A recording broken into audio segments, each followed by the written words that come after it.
और हमारे हमदर्द जनाब मुफ्ती मुजाहिद हुसैन साहिब इमाम खतीब मस्जिद क़ुबा और जामे मस्जिद के इमाम साहिब भी तशरीफ फरमा हैं।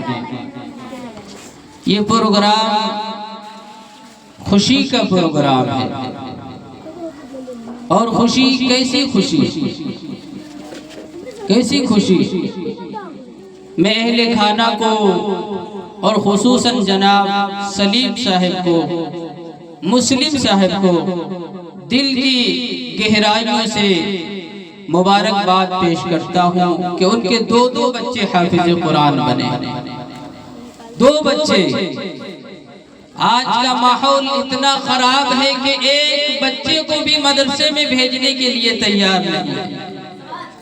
लेकिन इस सरजमीन पर ऐसे मर्दे मुजाहिद, जब हमारे यहाँ एक माहौल बन गया है कि जब शादी हो जाती है तब यूँ कहता है कि हम अपनी बीवी को कलकत्ता में जाकर रखेंगे और वहाँ अपने बच्चे को पढ़ाएंगे। ये माहौल बन गया है। अपने बच्चे को दिल्ली में ले जाकर के रखेंगे और अपने बच्चे को डॉक्टर बनाएंगे, इंजीनियर बनाएंगे, पायलट बनाएंगे, ड्राइवर बनाएंगे।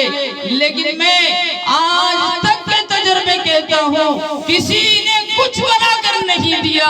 न किसी का बच्चा डॉक्टर बना है, न इंजीनियर बना है, न मास्टर बना है, न पायलट बना है। किसी लाइन से नहीं। आखिर में वो होटल में जाकर दूसरे का जूठा धो रहा। लेकिन खुशनसीब है जनाब मुस्लिम साहब के 2 बच्चे ने हाफिज कुरान मुकम्मल कर लिया। लोग शिकायत करते हैं कि मेरा बच्चा हाफिज बन जाएगा, आलिम बन जाएगा, मुदर्रिस बन जाएगा, मुअल्लिम बन जाएगा, तो खाएगा क्या खाएगा? 10,000 में क्या होता है? 15,000 की तनख्वाह में कैसे गुजारा करेगा? लेकिन याद रखना, जो अल्लाह के कुरान को अपने सीने में बसा लेता है, अल्लाह के कुरान से मोहब्बत करने वाला बन जाता है। अल्लाह उसे कहीं मजबूर नहीं होने देता, बेसहारा नहीं होने देता है, दूसरे के सामने हाथ फैलाने नहीं देता है। बल्कि जो अल्लाह के कुरान से मोहब्बत करता है, अल्लाह उससे मोहब्बत करने लगता है। मुझे एक वाक़या याद आ रहा है। एक चरवाहा था, दिन भर भैंस चराता था, बैल चराता था, बकरियां चराया करता था। रोजाना सुबह फजर से पहले निकलता था और शाम में ईशा के टाइम आता था बकरी चराता। धूप के आलम में। कहाँ का वाक़या है? अरब का वाक़या है, सऊदी अरब का वाक़या है। और वहाँ की गर्मी मशहूर है। सबको मालूम है कि वहाँ की धूप कैसी होती है, वहाँ की गर्मी कैसी होती है। लिहाजा वो सुबह निकलता था बकरी लेकर के, शाम में वापस आता था। वो ये समझता था कि हमारी जिंदगी बकरी चराने में गुजर जाए। लेकिन सोहबत का असर पड़ता है, सोहबत का असर पड़ता है। आज हमारी जिंदगी कहाँ गुजर रही है? हमारी सोहबत किसकी सोहबत में गुजर रही है? शराबी की सोहबत में हमारा टाइम खत्म हो जाता, जुआड़ी के साथ हमारा टाइम गुजर जा रहा है, नाचने वालों के साथ हमारा टाइम गुजर जा रहा है। अगर हमारा टाइम शराबी के साथ गुजर रहा है, जुआड़ी के साथ गुजर रहा है, बेहया लोगों के साथ गुजर रहा है, बेकार लोगों के साथ गुजर रहा है, तो याद रखना, आप ये मत समझना कि मेरा बच्चा अच्छा बन रहा है, मेरा बच्चा कामयाब हो रहा है, मेरा बच्चा सीधा रास्ता इख्तियार कर रहा है। नहीं, आपका बच्चा भी शराबी बन जाएगा, आपका बच्चा भी जुआरी बन जाएगा, आपका बच्चा भी बेकार बन जाएगा, आपका बच्चा भी अपने वक्तों को ज़ाया करने वाला बन जाएगा। लेकिन वो जब बकरी चरा करके आता था तो उस बच्चे का एक मदरसे के बच्चे से ताल्लुक था। मदरसे के तालिबे इल्म से जाकर मिलता था, जुलता था, उनसे मालूम करता था कि तुम्हारी जिंदगी कैसे गुजर रही है।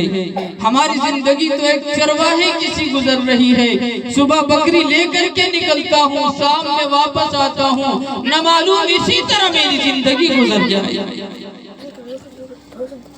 अपना माजरा, अपना वाकया, अपना हाल सुनाता है चरवाहा, और सुनाने के बाद पूछता है कि तालिबे इल्म, आप बताओ आपकी कैसी गुजर रही है, आपकी जिंदगी कैसे कट रही है। तो तालिबे इल्म कहता है मैं क्या बताऊं, मदरसे में तो मोहतमिम साहब ने ऐसे लगा दिया है, धूप की कोई परेशानी नहीं, गर्मी की कोई परेशानी नहीं है। मैं जिस रूम में रहता हूँ पंखा चलता रहता है, जिस रूम में रहता हूँ मदरसे के जिम्मेदारों ने कूलर का इंतजाम कर दिया है, टेबल पंखा लगा दिया है, अगर बिजली चला जाए ऐसे पंखे का इंतजाम कर दिया है तो बगैर बिजली का पंखा चलता है।